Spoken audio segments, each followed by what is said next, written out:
Hi guys, it's Maria Graft. How are you? Happy Friday. Yes, it's Friday. For some of you, I know you're struggling to get to the end of the week, and yes, you made it. It's Friday. Woohoo! So, day 31 of summer for me, and the days are creeping along. They're seeming to get faster and faster. Today was a little tough though. I have to be honest with you. Last week, I was a little sporadic in my actual workout. I walked and stuff, but I didn't do the strength training that I normally do. And I see Heidi popped on. Hey Heidi. And John, hey guys, how are you? And so this week I've been much more diligent in doing my strength training, and today was a tough day in the walking department. Walking downstairs and climbing into the Jeep, they were a little tough. But anyway, I'm just telling you an aside here. But tonight I do have a question for you, okay? And I know that there are so many things that are externally motivating or maybe even for you affecting your mood. So my question to you is, how can you possibly improve your mood or your day, right? When you're having a shitty one, okay? How can you improve your mood when it's a bad day, when it's a bad day? Okay. The basic reality is, and I'm gonna share with you some interesting stuff that I've read in the last month or so. And I see Sue-Ann. Hey, Sue-Ann, dear, welcome. The guys, most people are actually, they're a little mixed up. And I see Maureen. Hey, Maureen, they're a little mixed up with their emotions and how they react to things in their lives, okay? So most people actually, they put the responsibility of how they're feeling onto something outside of themselves, like the political conditions, like the person in the White House, like the stock market, as if that can really be the one to put these emotions into you. You know, people use phrases like, oh, you hurt my feelings, oh, you're making me feel so bad, or oh, you're embarrassing me, or you made me unhappy today. But guys, none of these things is really possible on our planet. They're just not possible. Like, if you want to improve your mood and your outlook on life, you have to live by one notion and one notion alone. And this is, I'm kind of going to share this with you. Some of you, it might be a little ouchy, but I have to say that this has been like earth-shattering stuff for me, so that's what I'm sharing it with you. This is the notion you should be living by. Everything that I experience in my life is a result of my perception of what's out there in the world, okay? So that should be like our mantra. Your inner light, guys, this is despite everything that's going on in the world, must never flicker, okay? That should not be affected. Hey, Doris, welcome, my dear. Your outer candle flame, okay, which is really represented by what's happening in the world around you, that's the thing you're not always in control of, okay? You're not in control of whether it's raining or storming or there's an accident or something's going wrong with your body. You can't control that stuff. So your inner candle is yours. What we need to do is get to the point where it doesn't flicker regardless of what's going on out there in the world, right? So internally, you want to process things in a way that serve you instead of a way that destroys you. Doesn't this sound really logical? So I read this book, and actually I'm a real fan of audiobooks, okay? So I am driving a lot these days, so I don't always have time to read a paper book, and I love reading paper books, but I just love learning. So I listened to this book. It's by Wayne Dyer. It's called How to Be a No Limits Person. This is what I'm going to share with you tonight, okay? Just kind of some notes that I've taken from just a little bit of the book that really were so earth-shattering. In the last month, I've listened to it 3 times. I'm in the 4th time of listening to it. It's been that earth-shattering for me, but I love it because I've already felt the difference. So he had this new approach to psychology. This is a while ago, like I want to say mid-80s, early 80s, okay? Basically, he was talking about like there were 3 kinds of people. That there are neurotic people. This is what he called them, okay? People who are like self-defeating, people who are full of pain, who are hurt, who are full of stress and tension and problems. He called some people normal, that were like coping with life. They were handling it, but they really weren't like operating on their highest level of operation, right? And then he called this other group of people no limits people. And he said there are not a lot of them, but there could be so many more, and we should have so many more.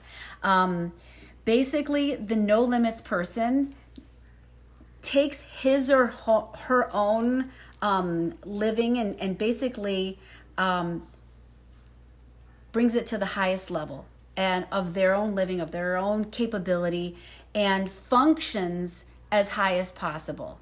So this is going to be the thing that I'm going to talk about on Fridays for a while because I just found it so profound. So I really agree with Wayne Dyer on this, and I feel personally that I have a strong inner belief that we all can do this. We all can make decisions that can help us be someone with, let's say, what he calls no limits. Past psychological theories, basically, he's kind of like been at odds with, because that says that there are just a few chosen people who are able to like function at these highest abilities, but he really believes that everybody can do this. And the answers are they're pretty super simple. I actually am totally in agreement in thinking, why is it that we make like being happy, healthy, so complicated and difficult? It really doesn't have to be. But the reason and the reality is that we hear statements like, it's only natural that, or it's only normal that, or it's only human that we be down or depressed or sad, given certain circumstances, right? He thinks it's totally neurotic, and I'm really on board with him because we're taught to make choices and taught to think that we're supposed to be down, that we're supposed to be immobilized and depressed based on certain things that happen in life. And we're so ingrained with those. Like, for example, like we hear about the winter blues. So now, like, do you feel like sometimes that you're like, oh yeah, I guess I have the winter blues? Like maybe if we never had that thing even discussed, maybe there, fewer people would be jumping on that bandwagon. But the difference, he says, between what he calls neurotic people and the no limits people is not whether they have a problem, because everybody has problems. Everybody's aging. Everybody's got some kind of sickness, maybe disease. Accidents happen, disappointments with people. But the difference is that the no limits person basically has a different attitude about the problems, and recognizes that there's a potential for growth in every situation. And they don't look at a problem as if it shouldn't be, or that it should be something different. They don't say it's raining out and it shouldn't be. And so that's kind of why I stopped myself from talking about the weather, because you know what? The weather is the weather, right? The weather is just the weather. So what he says is like the neurotic person, it's not like they're out of touch, but it's just that they're always unhappy with the situation. And I see Jennifer popped on. Hi, Jennifer. So he says that the neurotic person, okay, like here's an example, a perfect example. Like he gave us awesome situation about like a flight being delayed. Okay, so the neurotic person's mad. They're like writing emails. They're tweeting. They're doing all kinds of things. Now, back in his time, they weren't tweeting, but this is what people do now. They're like calling out airlines. It's late and this and that, and they're just getting overwhelmed and succumb to the whole anger and bitterness of the situation, and they keep track of it, and they complain, and they get mad. You're so sweet, Jennifer. What he says the no limits person does is they have a flight delay. they go to the bookstore and buy a book if they don't have a book. They meet new people. They notice things. They notice people like coming and going. They notice behaviors. They anything other than sitting around and complaining, they do. They use that time and they're productive and they don't get sucked in. And so guys, you have the responsibility. You have the responsibility for everything you are in your life. And I love what he says. He says the word responsibility is broken down into response and ability, meaning that you can respond with ability. So if anything that you hate, that annoys you, that angers you is yours, you own it. No one else can like put it into you. They can't inject it with you or anything else. It's you. It's self-created. So when you move along and you're in a more, let's say, enlightened path, you begin to look at things and at people that you used to call annoying, and instead you begin to see their, problem, and it's something that they own and you don't own it any longer. You don't take it on to yourself. So responding with ability is like with people towards like with the behavior that you don't like.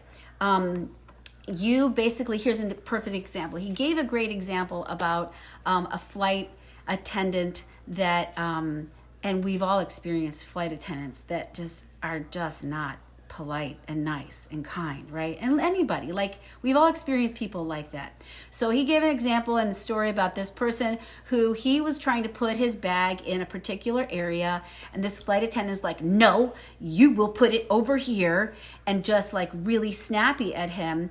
And instead of like getting all grumpy and just going back at this woman, he said, oh, you must have had a really rough day.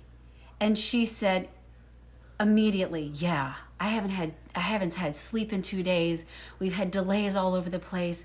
It's just been a bitch, or whatever she said. But she basically explained that, yeah, she's had a rotten 2 days. And what he said in turn was, you know what? Let me take this and I'll put it over here. And basically, it became a solution to a problem. She was appreciative. And guess what? Everybody was happy. So just keep in mind in life, we shouldn't be looking for solutions. We'll be looking for solutions, not just to be right. Okay. And for me, that is a tough pill to swallow because I like to be right. But I have been shifting my mind since I've been listening to this, and it is powerful. It's powerful. So someone in your life who is annoying, when they're annoying to you, what you're saying to yourself is this: if you were only more like me, then you wouldn't be annoying me right now. And really, stop. Say about that person in your mind, you are who you are, and you are behaving the only way that you know how. And that's it. That's all you know. And so you have the ability to respond. I have the ability, right? And I've decided to do this, to respond with who I am, right? With love, with kindness, with acceptance and confidence in myself. Like I don't have to be mistreated. I can respond or choose to remove myself from a situation, but you can respond effectively and you don't have to own it, okay? So I hope this wasn't like too deep for you. I know it's a little different, but I think on Fridays I'm going to talk about this because it really, I don't know, it struck a real chord with me. If it's interested you, but you need a little extra boost because maybe this seems a little bit difficult to you, guess what? I have a list of 6 foods that will help boost your mood, okay? And this list will really help you because if it seems difficult, then it's just going to give you that little oomph, okay? That you can do this. You can do this. Now, here's the other thing. Reach out to me, message me. I will get you this list. But guys, honestly, tell me what list of tips, etc., that you want. Because honestly, so many of you reach out to me every day, and sometimes not on the day that I've done the video. So you'll say, send me the list, and I'm like, what list? And then I look like I'm being kind of like snippy or I don't know, like ditzy or something, and I'm not. It's just that I got a lot of lists. So please tell me, like for tonight, tell me you want the foods that boost mood, okay? And I'll do that for you. But just tell me the list, okay? So reach out to me, send me a message, throw it in the comments. I will see it. I appreciate you guys. I hope this helped you. And have a great night and be well.